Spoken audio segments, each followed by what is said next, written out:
This is a raw video today.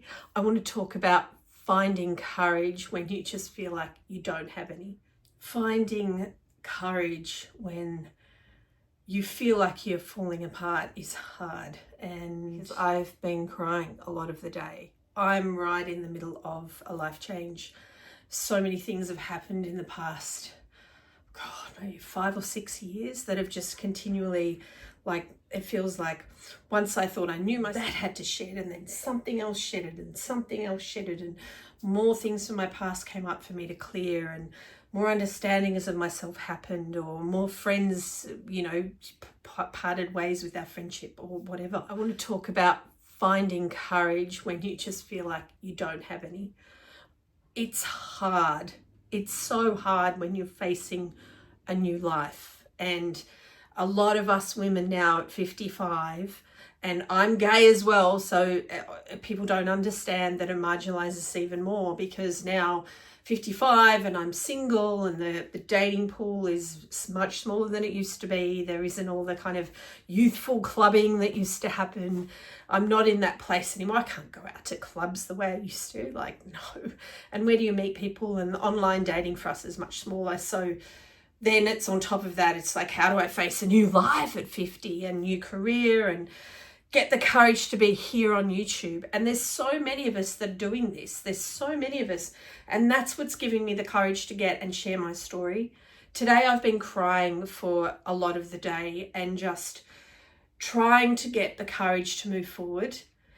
And I've just been like, how am I going to face this new life that I need to create and keep showing up for this new career? I've moved from being a psychic life coach that I was for 20 years into doing landscape design, which I'm extremely gifted at, love, do a good job of, but huge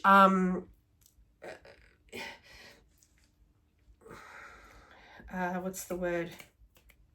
Huge imposter syndrome comes up. I'm just like, oh. So yeah, it's just, how do I do this? And what I was thinking about today was crochet, crafting, art, creativity. Creativity is my go-to. And what I wanted to show you is how I've had the courage to face really hard shit. My father died during COVID. It was really difficult. I faced a lot of what I considered to be really mean-heartedness from family members, not direct family members, but from new family that he'd created. And it was so hard for me to deal with. And I didn't want to confront it to them. I just wanted to find a way to soothe myself and just leave them to it. I just believe if people are having a hard time and they're being horrible, I don't need to enter into that. So I needed something to calm myself. And I remember reading this book about the mindfulness of it was neuroscience of mindfulness, and he was talking about crafting, and he was talking about knitting actually, and how that helps your brain. And I remember reading it and just being inspired. And so when I was sitting there crying on the couch, it was like, I just need to learn something like crochet. So I went to YouTube. Thank you for all the wonderful people who helped me learn, and I taught myself how to crochet. So I started by just making kind of blankets really. And then I started to make some clothes, and that was wonderful, being able to make clothes. And then last winter it was cold, and I was like, I just want something warm to wear. Jumpers are very expensive and they wear down really quickly. So I made myself this jumper. But the issue I had was that the band I put on the jumper, this is a crochet jumper, and I made the design, and it took me a while. But the reason why I was able to make it is because what I learned with making clothes is that the magic thing is that if you learn that it's not about how much time you put in, it's about the fact that you can make it perfect. Not being a perfectionist, but making it the way that you want it to wear it. And if you do that, then you're going to wear it and wear it and wear it and wear it. So I wore this all winter, but I had cuffs on it that I didn't really love, and the band I didn't love. So I decided to make a new band. And I don't know if you can see, but it's made this, I was a lot had a lot more weight when I made this jumper. So I'm actually a lot thinner now, and it feels very thrumpy when I'm wearing it. And this band here will actually stretch when I've finished making it. So it just feels like it's wrong. And I started to do a new band recently to make myself feel better, but the band is just, it's not working. It's taken me about 4 hours, I think, to get to this point, and I'm not happy with it.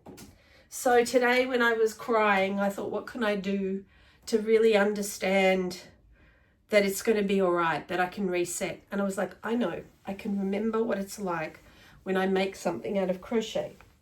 Because I know if I keep doing something, there was one item of clothing I made and I kept getting the sleeve wrong. And I think I did the sleeve 3 or 4 times again. And it was very hard to do because it had lots of different bands of color. So each time I'd had to redo it. It was all different bands. It was a huge effort to continually redo it until it was perfect. But perfect for me, not perfection. Again, it's really important when you're doing creativity not to be perfect. I know that, I've learned that. But it was perfect for me. And so now, and I wear that over and over again. You're going to see it in winter. I'm going to wear it a lot in these videos. But what I wanted to talk about today is when I discovered in my crochet, and I think this is true with life, when you have the courage to think about your work, not as time, not as that this little band here, just this little band here took me 5 hours, not that. But when you think about, well, this little band really taught me that that's not going to work.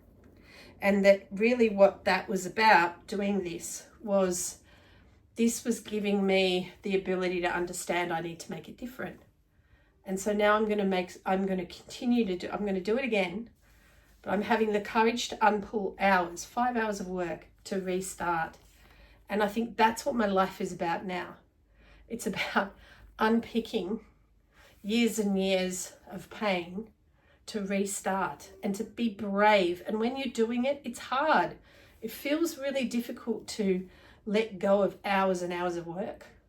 But when you do that, what I'm thinking about is when I do redo this and I do it the way I want it to be done, and I have an item of clothing that I love wearing because it feels right, then I will be really happy that I've done this. And right now I'm thinking, well, this is about me choosing me. It's about having the courage to restart, to know that I've learnt a lot from the hours that I've put into this. And they're not wasted. They just look like they're disappearing. But the hours that I put into this has given me the ability to understand what I actually do need. So that's what I'm learning. And I wanted to take you on the journey of undoing this jumper so that you can see the courage. It's actually taking me a lot of courage to do it.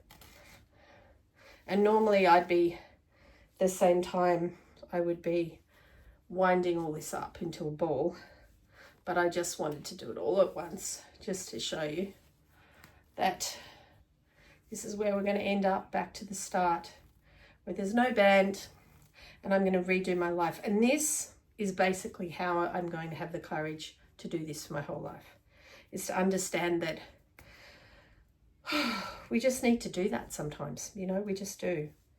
And what's going to happen for me now is that because I've had the courage to do this, I actually get the privilege to sit down and keep going and doing it again, which means that when I'm feeling scared, when I'm feeling stressed, when I'm feeling worried, this is a mindfulness practice, believe it or not. Your art, as long as it's something that's kind of repetitive, whether it be something like you're colouring in, or maybe you're painting something that doesn't require a lot of thought, or you're crocheting or knitting or something like that, it's such a mindfulness practice that it helps us slow down. And it helps your nervous system because you're breathing. As long as you're breathing really gently and calmly and you just go into that zone, it stops all this brain thinking, and it really helps you heal. So creativity is a way of having courage to restart your life, Come on the journey with me to do this. yeah, and I will show you how this looks. You know, we'll get another shot of it with it on me when I'm happy with it, and you'll understand why I redid it. And I guess over these next little while, because this is the beginning of 2025, and I have said that I'm going to show up here every day for 30 days. So over the next 30 days, that's look at, you know, how my life has changed, and how firstly showing up on YouTube, but showing up for myself, how that changes things and makes life, where is it going to take me? It'll be interesting to see. I'm also really interested to know where you are sitting right now. Are you a 50-something woman, lesbian, straight woman, man, person, or any age? Are you starting again? Are you needing to find the courage in yourself? Can you tell us a bit about the journey? And let's have a little conversation down there and talk about, you know, what it feels like to restart. And I want to shout out to all the YouTube creators that talk about this journey, because it's definitely helped me on mine. See you all in the next video.